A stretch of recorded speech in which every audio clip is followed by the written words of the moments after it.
Why was she the one they called when things broke quiet? Because Jessie didn't just fly the Apache. She became it. Above a desert that never slept, under stars that never blinked, she drifted silent across the ridgeline, her helmet lights cast soft green arcs inside the cockpit. Her hand on the cyclic barely moved, but the machine responded like muscle. Every tilt, every linnet wasn't flight, it was intent. Behind her, Riley sat still, visor down, thumb near the firing switch. Not ready. Not yet. Below, breaker team moved in 12 shadows, marine boots ghosting over cracked rock.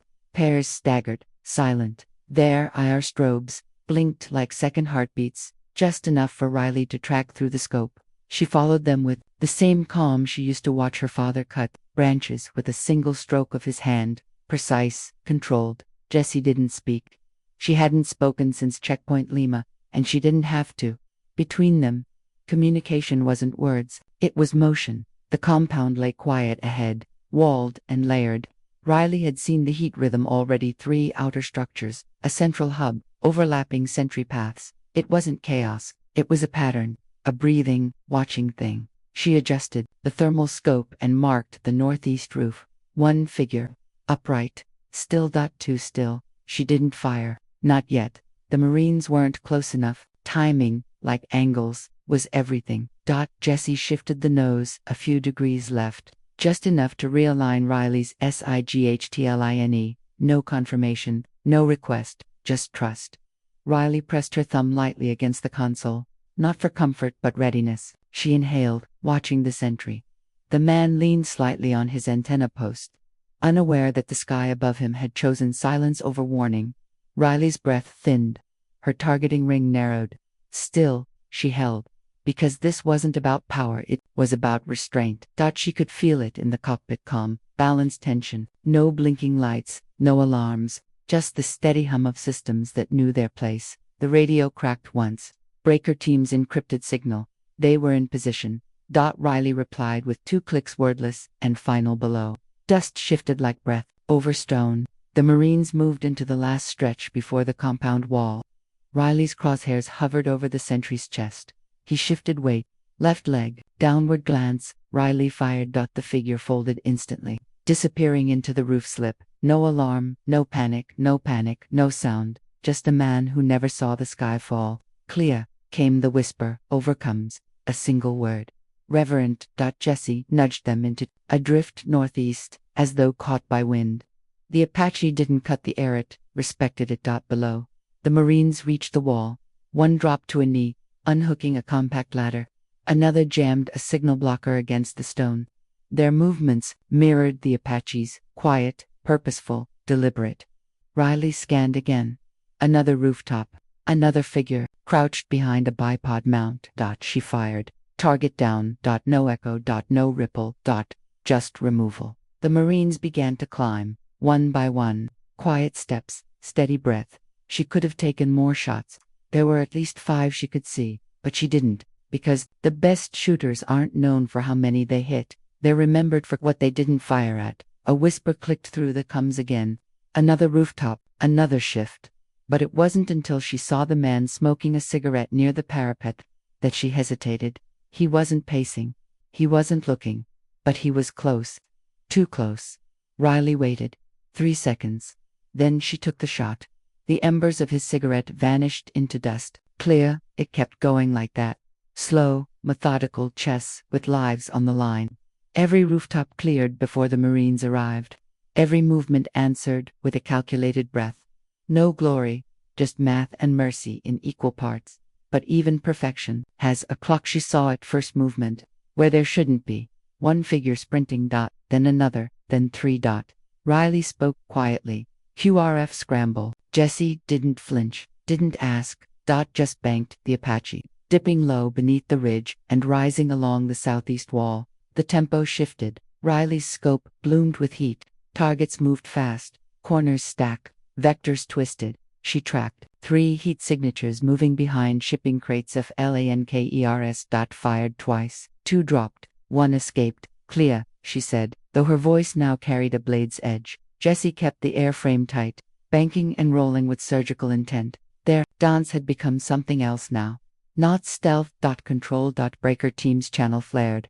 We've been seen. Adjusting route. Overwatch. East Riley, locked in the new grid. A rooftop sniper peeked into the corridor. She fired. Then another dot. No return fire. Just momentum. Rooftop threat neutralized. But then something different. A flash. A figure with weight on his back. Cylinder. Another. RPG team. She whispered. Jesse dipped and drifted, keeping them just below visual line. Riley lined up the shot. Fired. One down. The second raised his tube. Jesse ducked low, the nose dropping into cover. Riley reacquired and fired again. The third ran. She waited, then saw him break cover. Fired. RPG threat, down. Breaker. Team moved again. But Riley didn't relax. Not yet. She was starting to feel it, the heat in her gloves, the press of her headset, the way her breath came in shallow, measured cuts. That wasn't adrenaline. That was edge. The feeling of balancing two truths in the same heartbeat, that you're responsible for every life below, and that no one will remember how close they came to dying. Jesse didn't ask if she was okay. She didn't need to. They kept moving. 2 more rooftops. 1 mounted gun. Riley tagged it, called it out. Breaker, team stalled. Unknown Overwatch asset. Turret, west corner, feeds to sectors. We're pinned.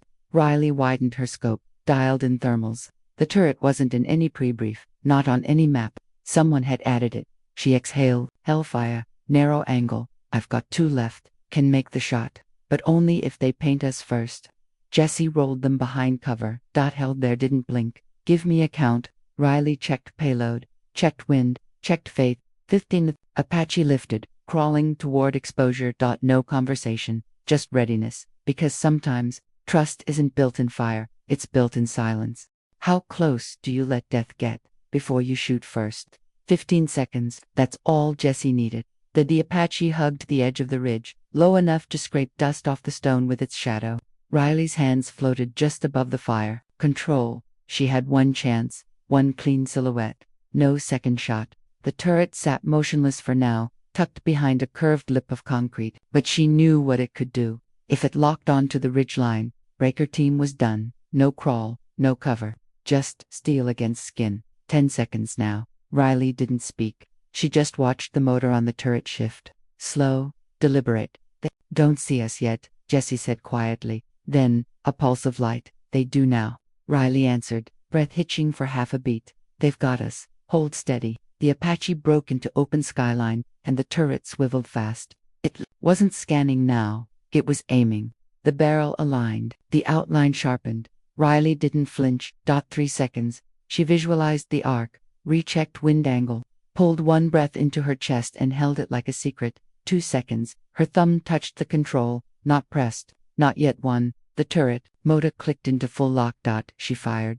The Hellfire missile slipped free in silence, trailing only a faint breath of light before it vanished into the black. Jesse banked hard, rolling the Apache sideways, dipping beneath the skyline like a breath, disappearing into a whisper. Riley didn't move. She watched the screen. The missile curved, kissed the base of the turret end, disappeared into white. Impact. The rooftop loomed in dust. Chunks of concrete lifted like smoke ghosts. A flash of light, then darkness. No heat. No return fire. The shape was gone. Breaker team came alive. Overcomes. Turret. Down. We're moving. Riley sat back a half inch. Her hands hovered over the console, her pulse, maybe elevated, but steady. Jesse didn't say a word. She leveled them into a slow arc, taking up the high orbit again. They were still in the fight, but the rhythm had shifted. Riley cleared the fire queue.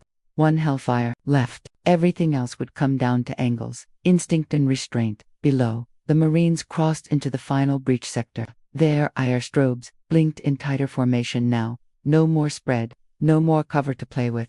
They were in it. Every movement watched, every mistake final. 1 Marine paused near the shattered turret platform. He looked up, just for a moment. No wave, no signal. Just a glance, then he moved on. He didn't need to say thank you. The nod was enough. Jesse pushed them into a high float. Riley widened her scope, checking thermal. Still contacts, still motion, but it was breaking apart. Scattered heat blooms, uneven vectors, erratic pacing. The compound was beginning to collapse. A sentry ran across a side wall, rifle in hand. Riley followed, noted the angle, and let him go. He wasn't in position to hurt anyone, yet. Another rooftop. Muzzle flash. Riley fired. Threat neutralized. No ceremony. Just clarity. This was what she had trained for, not the elegance of a plan, but the chaos of real decisions, real consequences. Below, the Marines entered the inner corridor. Their signals moved quick now, stacking tight at doorways, slicing corners with perfect economy. Riley followed them like a conductor, watching her orchestra play with no need to intervene. Until the next shift came. A figure moved fast close to the breach wall. Too fast. No patrol stutter. This was something else. Intent, not routine. Then, a second figure. Then a third. Jesse's voice came, quiet but sharp. Eyes south. New thermal bloom. 10 degrees off. Riley panned.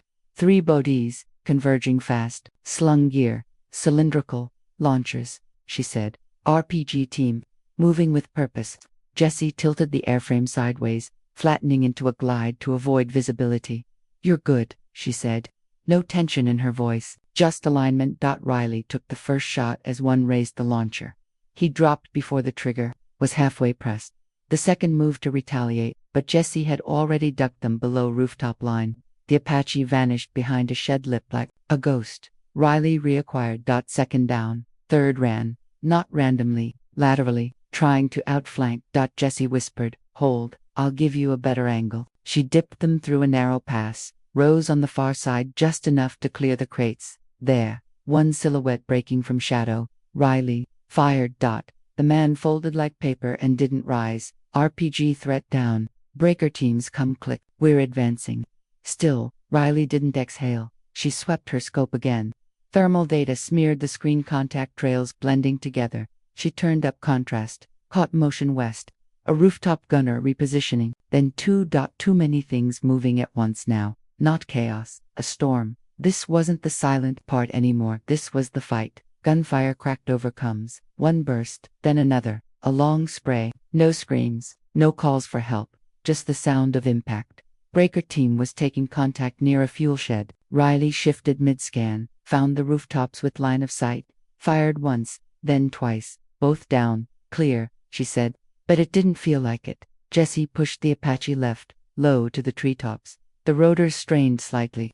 She added, torque, climbed past a narrow bluff, kept the frame steady. No drift, no drop. And that's when Riley saw it. 4 heat signatures moving through the motor pool. Tactical spread, weapons up, coordinated. Trained. She tagged one. Fired. Jesse leveled the frame without being asked. Second and third targets dropped in quick succession. The fourth ducked behind a wall. Let him go, Riley murmured. He's no longer in play. And she meant it. They weren't here to hunt. They were here to protect. Jesse nodded, more in rhythm than response. Eyes north. 3 on the move behind storage. Riley shifted scope. 3 shapes. But the gear was different this time. Too heavy. Too slow. Another launcher team. Confirmed. Jesse adjusted again.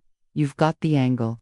I see it, Riley said, taking the first. She fired as one knelt. 2 brazed. The shot was surgical. The second moved faster, but Jesse already had them gliding sideways. No line of fire. Riley adjusted. Fired again. 2 down. The third ran not at them, but perpendicular, looking for cover. He vanished into crates. Jesse circled them wider. Riley found him, took the shot. The second he broke cover, he didn't get backup. Breaker teams comes flared again. RPG threat down. All clear. And still, neither woman relaxed. They knew better. Riley's scope bloomed with white heat from dozens of sources. Marines, hostiles, scattered warm structures. But the pattern had broken. It no longer breathed like a machine. It bled like a wound. And somewhere inside, the fight wasn't over yet. What do you do when the plan works, but something still feels wrong? Breaker team had breached the compound's inner wall. The entry team split into 2 elements, securing the east and west sectors simultaneously. To anyone watching the heat signatures alone, it looked like a clean textbook takedown. But Jesse didn't believe in clean, and Riley felt it before she saw it. Something was off. The pattern had changed again. It wasn't just the heat trails anymore. It was how they stopped, paused, clustered where they shouldn't. One by one, Hostiles were disappearing into corners, into blind spots that no one ever retreated to, not unless they were waiting for something. Riley narrowed her scope. Do you see this? Jessie adjusted pitch, the Apache tilting like a bird shifting wind. They're digging in. Riley nodded, slowly, more to herself. Not breaking contact. Not running. They're holding position. Waiting, Jessie finished. Riley scanned again. Yeah, and not for us. Breaker teams came through more clipped now. First floor cleared, encountered minor resistance. Proceeding to secondary stairwell. They didn't see it yet. Jessie's voice came calm. They're being herded. It was a bad word in a battlefield context. Herded meant someone had control. It meant someone inside the compound had built this exact trap, predicting breach points, staging weapons where they wanted the team to push. Secondary stairwell, Riley repeated under her breath, refocusing the screen. There are 3 heat sources around the base of the stairwell, motionless, not watching the hallway. Watching up, they were waiting. She tapped the mic. Breaker actual. Be advised, possible ambush, stacked near stairwell base. 3 tangos, positioned to receive, not patrol. There was a beat of silence. Then, copy, overwatch, adjusting route. Too late, a flash blinked through Riley's scope. Then, 2 more. Muzzle flares from inside the compound. The radio cracked.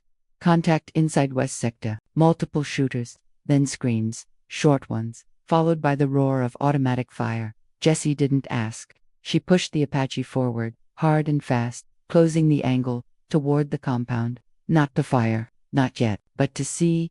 Riley's screen flooded with chaos. There were more heat sources now coming from vents, from the edge of the rooftop, from tunnels that hadn't been on the schematics. She dialed thermal to max contrast.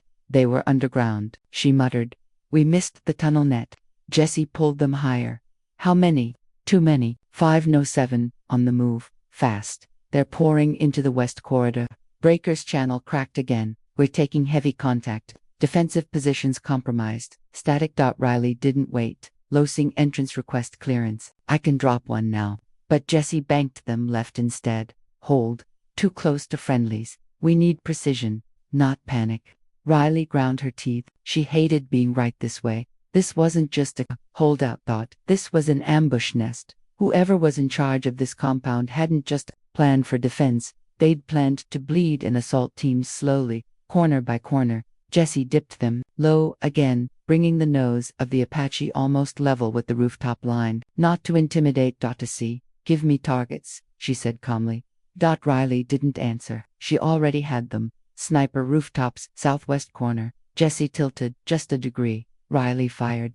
The figure dropped like cloth folding in wind. Alley, heading to breach wall. Jessie adjusted. Riley fired. Another down. Losing third behind the HVAC unit. He's calling something in. Jessie hovered them into position. Riley fired. Static on comes again. Breaker actual came through. Breathless. We're pinned at the fuel shed. Multiple shooters, requesting suppression, on west flank. Jessie didn't blink. You have it, Riley, for hostiles. One with belt fed. Got it. Jessie dropped the Apache low and fast. Rotors howling now. Riley locked on. Fired again. Then paused. She could have fired a third time. Could have ended it with volume. But that wasn't the way. She waited. The last figure raised his weapon and Jessie tilted just slightly, keeping the Apache aligned. Riley squeezed once. The man dropped. Breaker teams comes. Surged again. We're moving, advancing to inner wall overwatch. Confirm rooftop clear. Riley swept it clean. All clear. You've got 15 seconds before next contact. She could feel Jessie breathe again. But it wasn't over. Not yet. Because as they hovered back into high orbit, something in the distance flared too. No. 3 small heat signatures on the move, farther than the compound. Jessie. Riley said, Do you see that? Bearing 270 Ridgeway? Movement? Jessie nodded slowly. Yeah, I see it. It's not running. It's regrouping. Another ambush. No. This was something else. Extraction birds not due for 15. Riley muttered. But if they're repositioning. Jessie leveled them and picked up speed. Nose down just slightly. We need to finish this, she said. Not cold, not hard. Determined. Breaker. Single quotes. S voice returned. Secondary building secured. High value target not present. Possible exfil requesting drone overwatch on Northwest Ridge. Riley spoke into the comms. Negative on drone. We've got eyes on outbound movement. Suspected command node. Will intercept. Jesse added, Paula climbing toward the ridge. This was no longer just air support. This was pursuit. And for the first time all night, they weren't just responding to chaos. They were taking the fight forward. You never feel the weight of pursuit until you're the one chasing. The Apache roared over the ridgeline. Jesse pushed the bird hard now. Low across the desert flats west of the compound. No more silent glides or stealth hovers. They were visible, audible, present. And Riley didn't care. Not anymore. 3 heat signatures moved fast across the screen. Dirt trail. No cover. Tactical spread. 2 flankers. 1 central larger heavier. Coordinating centers our target, Riley said. He's calling the shots. The others are just eyes and guns. Jesse's voice was steady, low. You want to talk me into a flyby? Riley shook her head. I'm not here to intimidate. She tapped in the fire queue. I'm here to end it. The Apache leveled above them. They had to know. Any soldier trained in ground tactics could feel a gunship shadow from miles off. But the trio didn't stop, didn't run. The formation tightened. They're gonna dig in, Riley muttered. He wants to make this a fight. He can try, Jesse replied. The first man peeled off to the right, moving between rusted vehicles, setting up a flank. He dropped low and brought a rifle to his shoulder. No panic. The second did the same. Opposite side, the third, the center didn't move. He stood tall, then turned and looked up. Riley froze. It wasn't fear in his face, it was recognition, like he'd been expecting her. Jesse pulled the Apache into a roll, then corrected. He knows what he's doing, Riley said under her breath. Probably trained ex-military, maybe even ours. You think he's the one who built the trap? Jesse didn't answer. She didn't have to. They both knew. The flankers fired first. Not panic shots, deliberate ones. One snapped off a burst at their tail rotor. The other braced and squeezed in rhythm, like a marksman from a hillside range. The Apache shook once, then settled. He's bracketing us, Jesse said, trying to hold us in place so the main shooter can angle. Riley already had the first one in her scope. She fired. Dust kicked. He shifted, moved again. Not running. Still fighting. I need a better line. Jesse dipped the Apache, flying sideways, across the arc of fire. Now. Riley took a breath, fired again. This time, the man didn't rise. Left side, Jesse warned. Riley pivoted. The second flanker had moved again, quick rifle up. He was advancing now. Aggressive, confident. She fired. He dropped low behind a wrecked truck, too close for clean ordnance. She dialed back to cannon. Gimme a tilt. Jesse angled the bird 30 degrees left. Riley squeezed. The autocannon rattled once. The side of the truck exploded. When the dust cleared, no more movement. Now, it was just him. The one who hadn't moved. The commander. He stood in the open still, looking up. No rifle, no scope. Just a sidearm holstered low. Riley hesitated. He's not fighting, she said. Jesse slowed the Apache, circling overhead. Then why didn't he run? Because he wants us to see him, Riley said. She zoomed in. They're on his chest, on old unit patch. Faded, frayed. American Ranger Battalion, retired issue. Jesse, I see it. Riley didn't lower her sights. He's one of ours. Not anymore. The man finally raised a hand. Not a wave, not surrender, a signal. He tapped his comm once. Riley's heart locked up.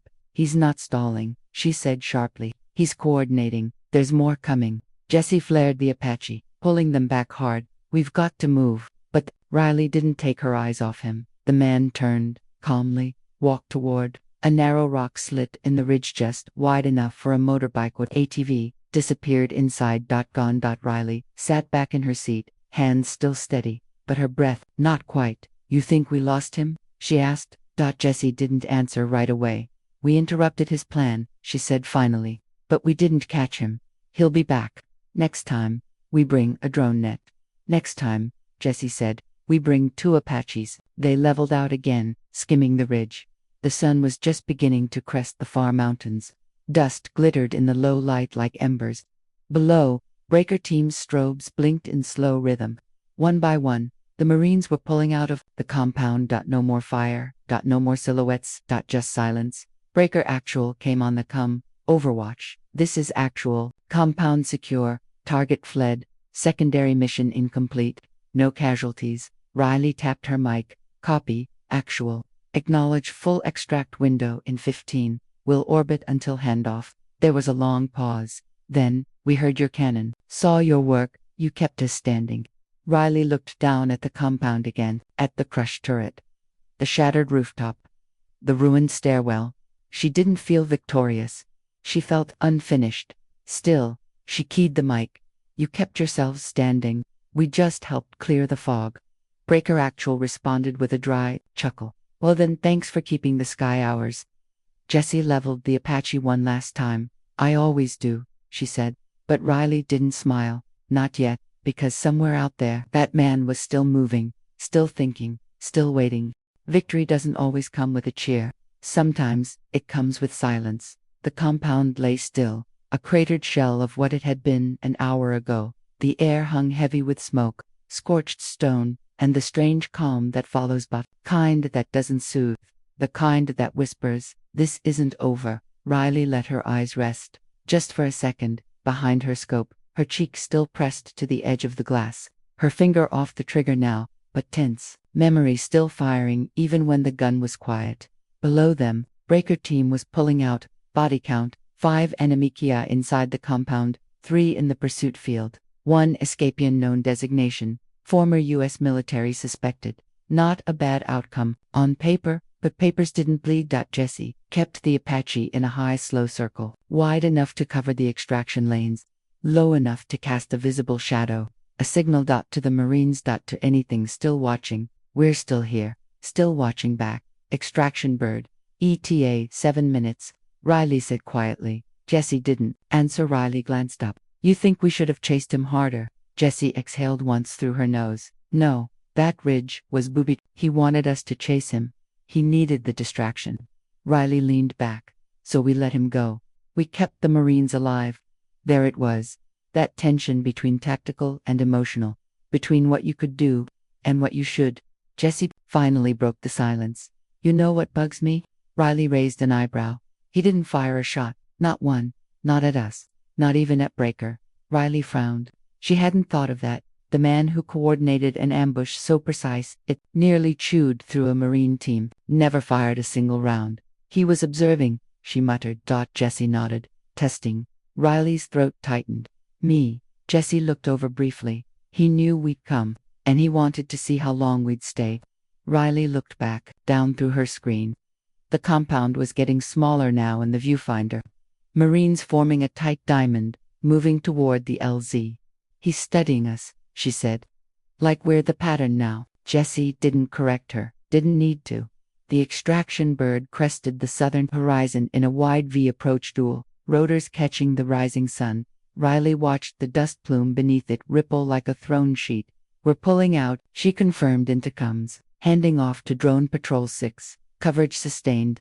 Breaker Actual's voice came in. We owe you one, Angel. If that Apache hadn't circled back, Riley cut in. Not unkindly, you would have done the same for us. A pause then. Yeah, I guess we would have. The bird touched down. 6 Marines loaded, 2 stayed behind, guns raised, eyes sharp.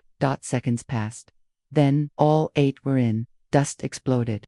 Skyward, the extraction lifted. Jessie tilted the Apache west, away from the compound. The silence between them now wasn't tactical. It was personal. The mission was over, but not the questions. Why didn't you take the shot? Jessie asked softly. Riley didn't pretend not to know what she meant. The man in the field, the one who stood in the open, gave her a clear line. Turned his back, walked into the rocks. You don't get a cleaner shot than that, and she didn't take it. I wanted to see what he'd do, she admitted. Jessie was quiet, then, and now, you know. No, Riley whispered. But now he knows what I'll do, and that might be worse. The sun pushed fully over the ridgeline now, flooding the desert in pale gold. The Apache's shadow stretched long across the dunes. Riley leaned back against her harness, closed her eyes for a breath. She saw him again, standing, waiting, and for a flicker. Just before he turned she could have sworn he smiled. They reached the refuel station 45 minutes later. Ground crew took the pack tree with quick salutes and hushed. Everyone on base had already heard. The gunship that stayed, the shot that saved the Marines, the lone chase into the desert. Jessie stepped off the ladder in silence. Riley followed. They didn't talk on the tarmac. not in front of the others, but their silence wasn't avoidance, it was memory. Burning hot just behind the eyes. Later that evening, in the mission debrief, Command gave them the usual praise: successful air support, 0 friendly casualties, full team extraction, enemy destabilized. Then they asked the question, why wasn't the field commander neutralized? Riley answered before Jesse could speak. He didn't engage us. He coordinated the assault, and then he chose not to fire. Was that enough to spare him? Riley looked straight at the panel. It wasn't about sparing, it was about learning. He studied us. I studied him back. The room was quiet. And for once, Command didn't press. Afterward, Jesse found her outside the hangar, watching the last rays of sunlight curl over the Apache's nose cone, still thinking about him. Riley nodded. Next time, he won't turn his back, she said. Jesse crossed her arms. Next time, you won't hesitate. Riley didn't answer, but deep inside, she wasn't so sure, because next time, she might want to hear what he had to say first. Victory doesn't always come with a cheer. Sometimes, it comes with silence. The compound lay still, a cratered shell of what it had been an hour ago. The air hung heavy with smoke, scorched stone, and the strange calm that follows, kind that doesn't soothe, the kind that whispers, this isn't over. Riley let her eyes rest, just for a second, behind her scope, her cheek still pressed to the edge of the glass, her finger off the trigger now, but tense, memory still firing even when the gun was quiet. Below them, Breaker Team was pulling out. Body count: 5 enemy Kia inside the compound, 3 in the pursuit field, 1 escapian known designation, former U.S. military suspected. Not a bad outcome, on paper. But papers didn't bleed. Jesse kept the Apache in a high, slow circle, wide enough to cover the extraction lanes, low enough to cast a visible shadow.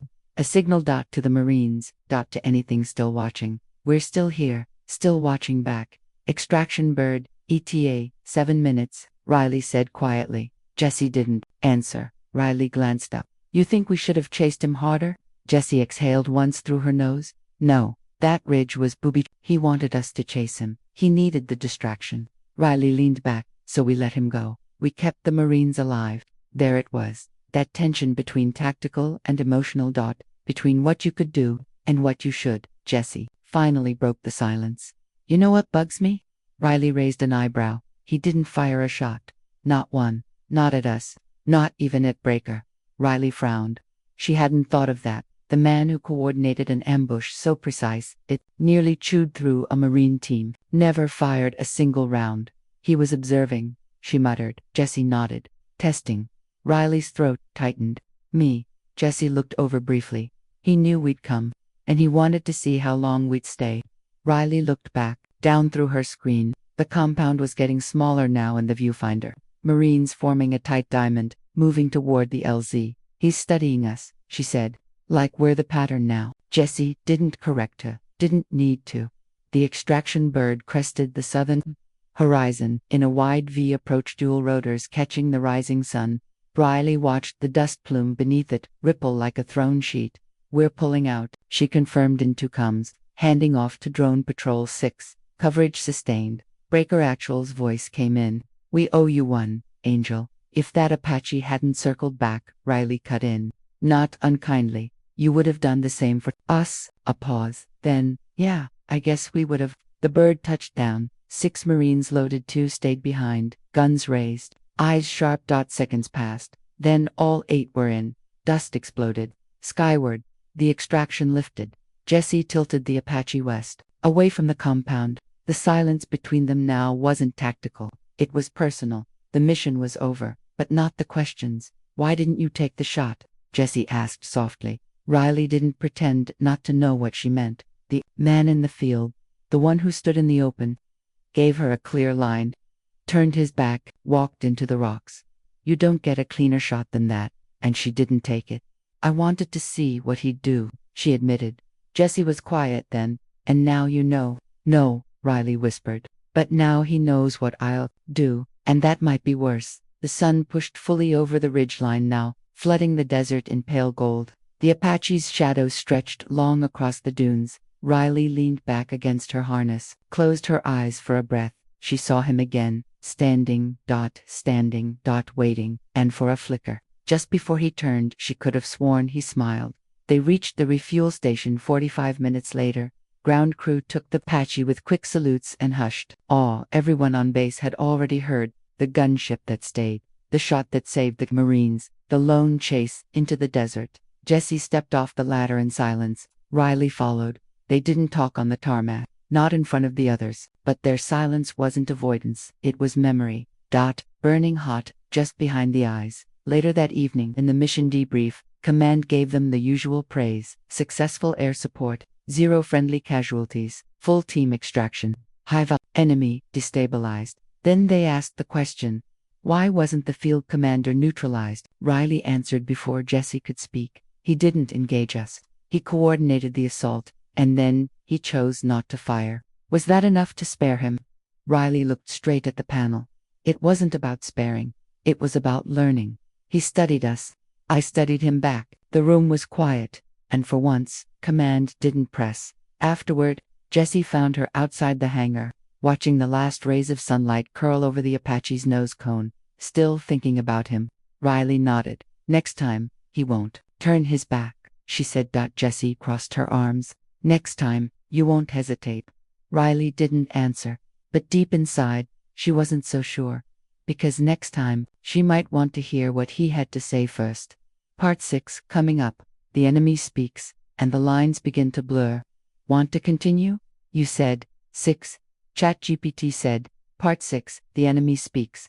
The moral tension deepens, and the lines blur. Voiceover ready, cinematic, emotionally sharp, approx 1,000 words. Title: The Marines were trapped under fire until her Apache took the sky. You can hate a man's war and still wonder what made him fight it. It came in the next morning, a scratchy signal, unauthorized channel, buried in white noise. No encryption, no tricks. Just coordinates, and a voice, his voice.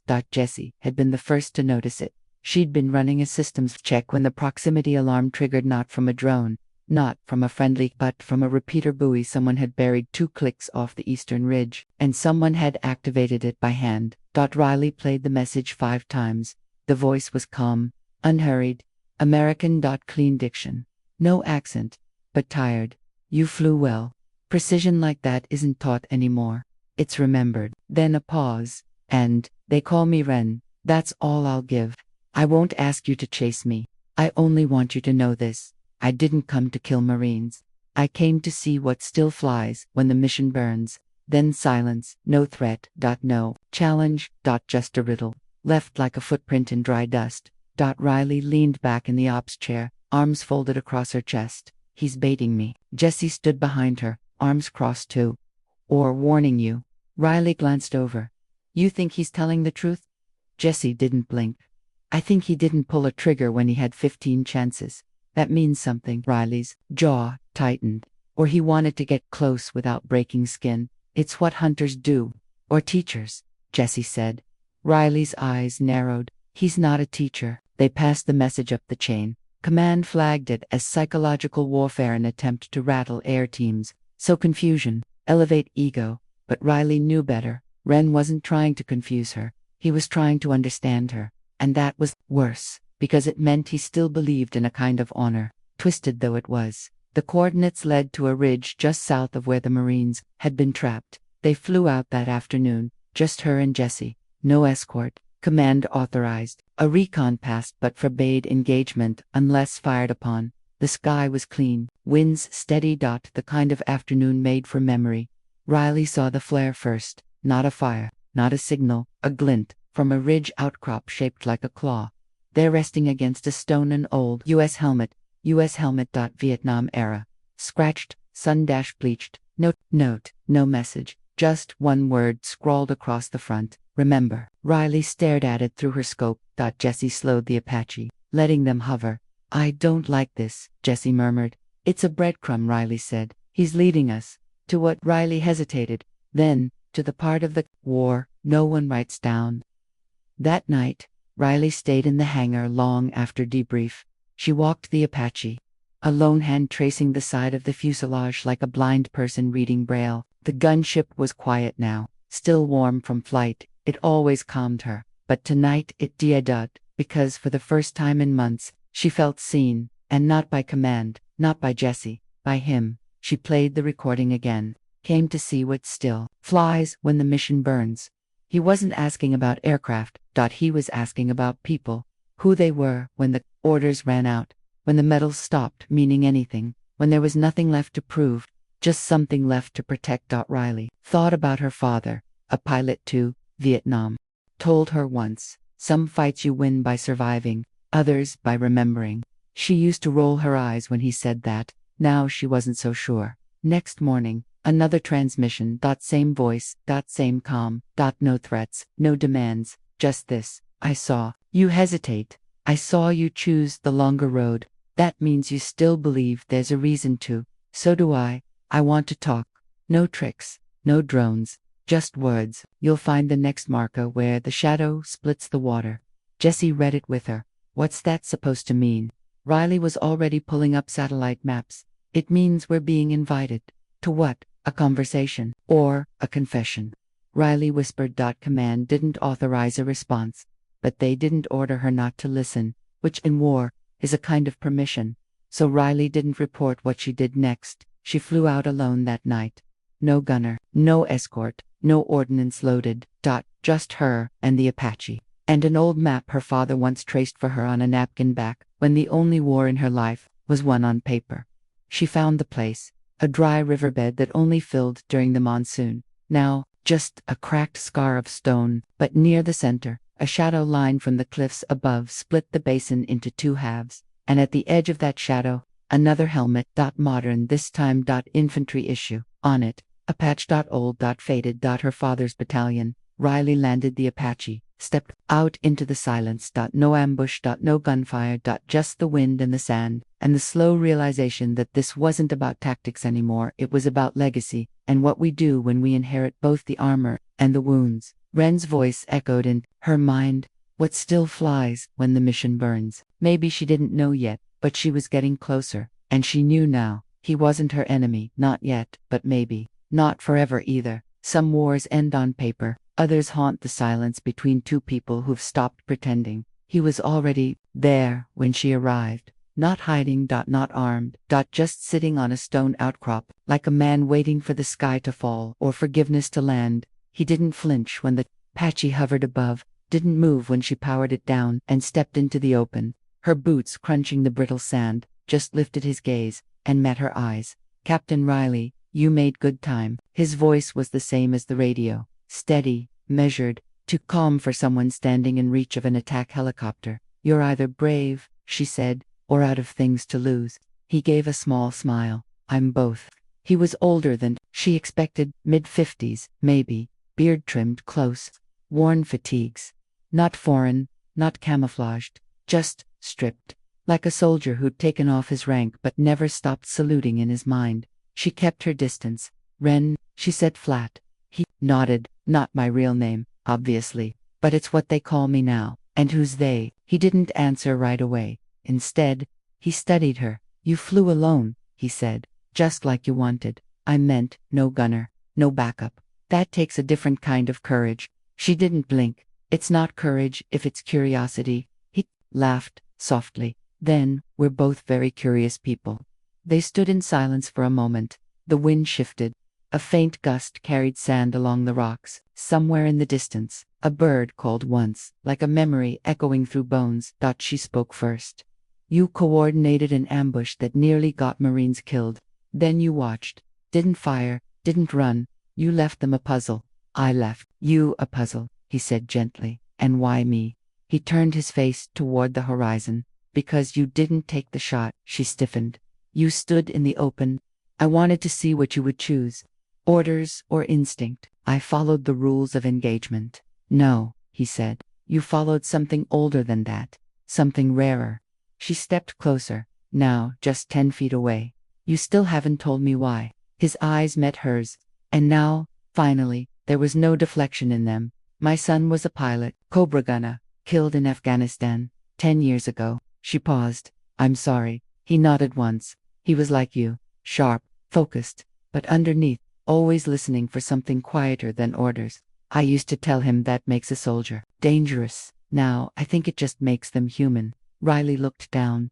Is this about revenge? No, Wren said.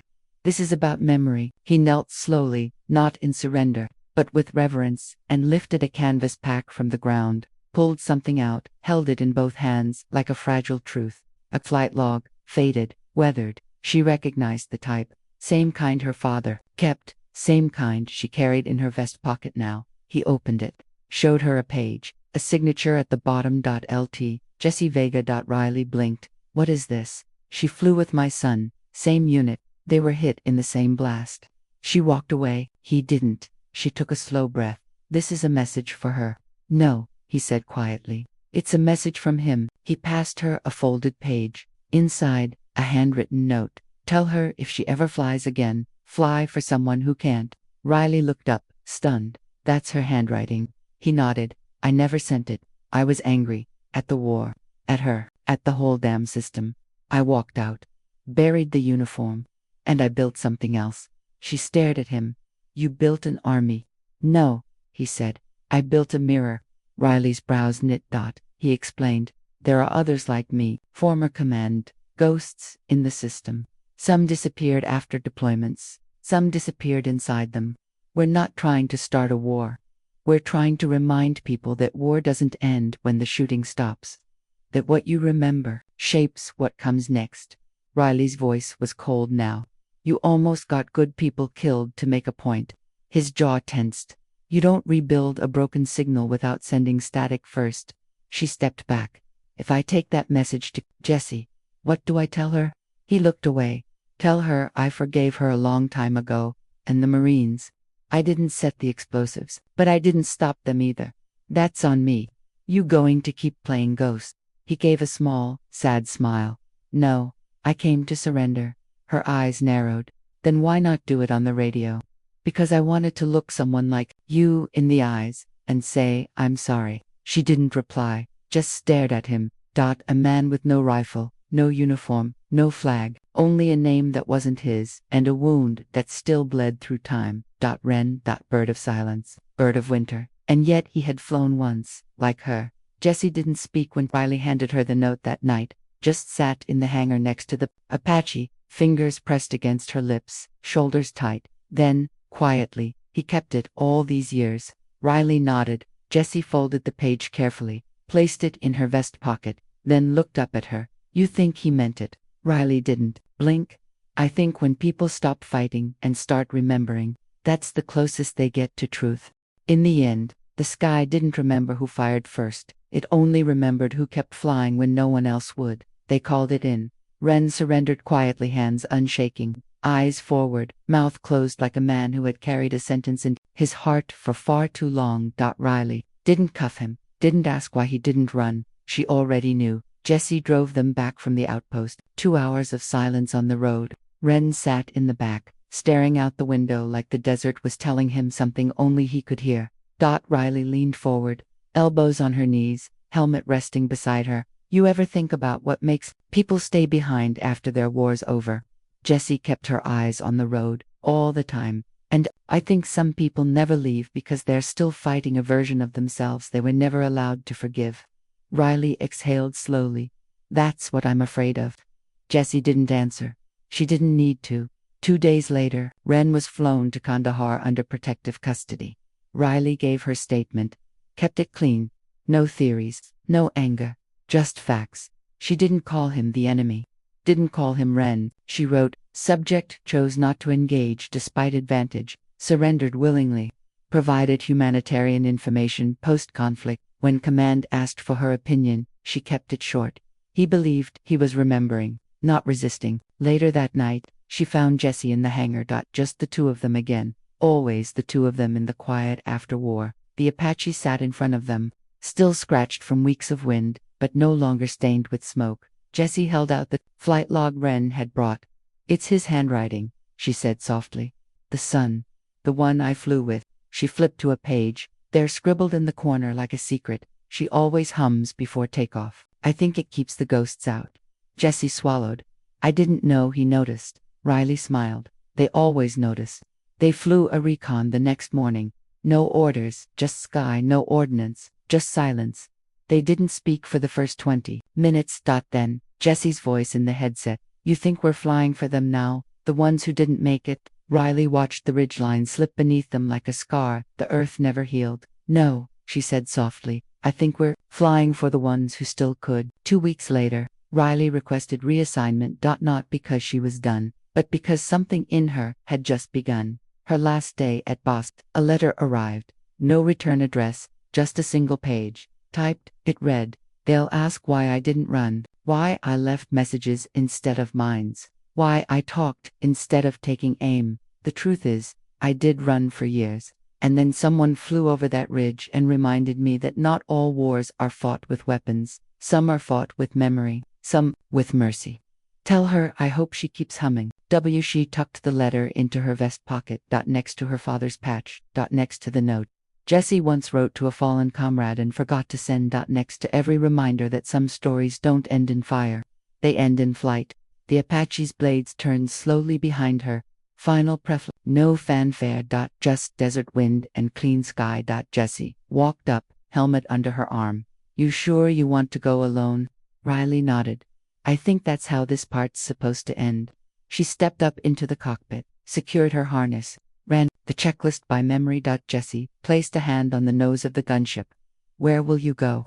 Riley glanced down, smiling. Wherever the echoes stop. As she lifted off, the base grew small behind her. She didn't turn back. She didn't need to. She wasn't flying away from war anymore. She was flying toward the story after it, and for the first time in months, before the engine roared, she hummed. Low and steady, like she'd learned from her ghosts.